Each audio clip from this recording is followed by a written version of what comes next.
It's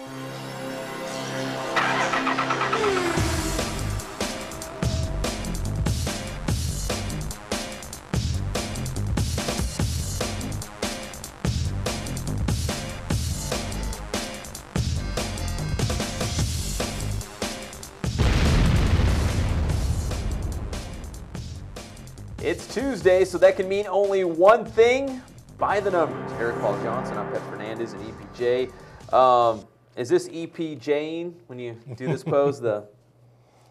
It might be. Call that. Maybe we'll start a new trend, EPJ. But every Tuesday in the Press Enterprise, you can check it out as Eric breaks down all the numbers. Let's go back to last week. And last week's question, we're talking volleyball. The inland area record for assists in a season, and you don't have to go back very far, right? No, you only have to go back to last season. Kings Tiana Barnett with 1,199 broke the previous record of Nikki Fradella of Rim of the World, which I believe was set in the 2005 season. So right now, yeah, 1,199. Pretty high assist total. I think we've only had 3 people ever break 1,000 assists in a season. So. Yeah, King had that long season that went deep into the playoffs to the state title game in Division II. Now to football, Santiago quarterback Blake Barnett off to a great start through the air, on the ground. I mean, this guy's getting it done and on pace for a record-setting season. Yeah, right now we're seeing one of the best dual-threat quarterbacks out there, and it's kind of surprising. A lot of people look at him, think he's the pure pocket passer, don't realize that he's got some pretty good speed. He's actually rushed for 11 touchdowns this year. But, yeah, right now with 1,779 yards, he leads the area in total yards, total offense, and he's third in the state in that category. And, you know, going through right now, it's 355.8 yards per game, which puts him just ahead of the area record. Robert Fuller of San Bernardino holds that record at 355.3 yards, so he's about a half a yard ahead of that pace. And as we go through, you know, the season, right now we're seeing this is the year of the quarterback right now. We see, I think I have over 8 quarterbacks right now averaging at least 300 yards from scrimmage, including, you know, last year's Player of the Year, Robert Weber, who holds the area record for most total yards in a season with over 4,700, a record he set last year. The golden age of quarterbacks in the inland area, maybe right now.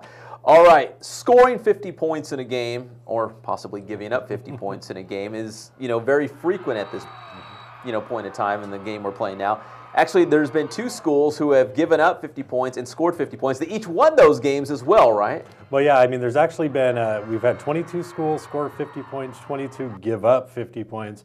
There's been 5 schools who have done both of it, and as you were mentioning, 2 have done it in the same game, where they actually, you know, that's, of course, Centennial beat St. Bonaventure 69-55, and Ramona, you know, beat Shadow Hills 54-53 in double overtime. But, yeah, we are definitely seeing higher scores now, and I think that also has to go back. We're seeing just more passing going on, so a lot of quicker scores.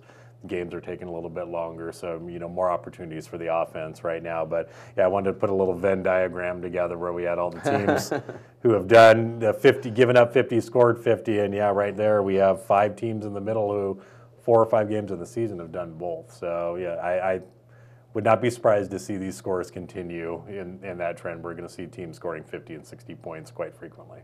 These great offenses scoring a lot of points, passing the ball. Great unless you're part of the media and you have that deadline on Friday night and you're trying to get your story in for the Press Enterprise the next day. All right, Centennial and St. Bonaventure, going back a couple weeks, their game had so much offense and points and yards that it took them weeks to finally calculate what they actually finished with, and you've got the final numbers on that now. Yeah, we had Centennial's numbers quite early with 886 yards. We were waiting on some confirmation on St. Bonaventure's numbers. Cal High Sports, which does the state record book, decided to go with the Ventura County Stars number, which was 494 yards.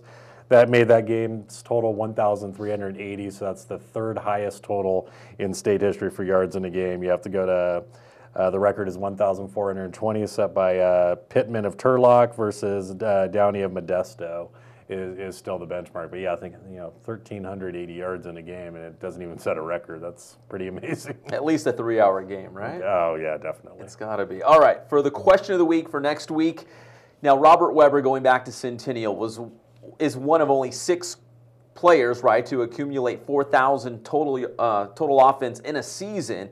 So your question is, who are the other 5? Yeah, I think right now the actual question is for quarterbacks. So for a quarterback so specifically. we're gonna rule out Jacob Taylor because we know you surpassed the 4,000 rushing yards. But for quarterbacks, Robert Weber, the 6th person in Riverside County or San Bernardino County history to have at least 4,000 yards in a season. So it's been kind of spread out. Almost all of them have happened within the last 10 years.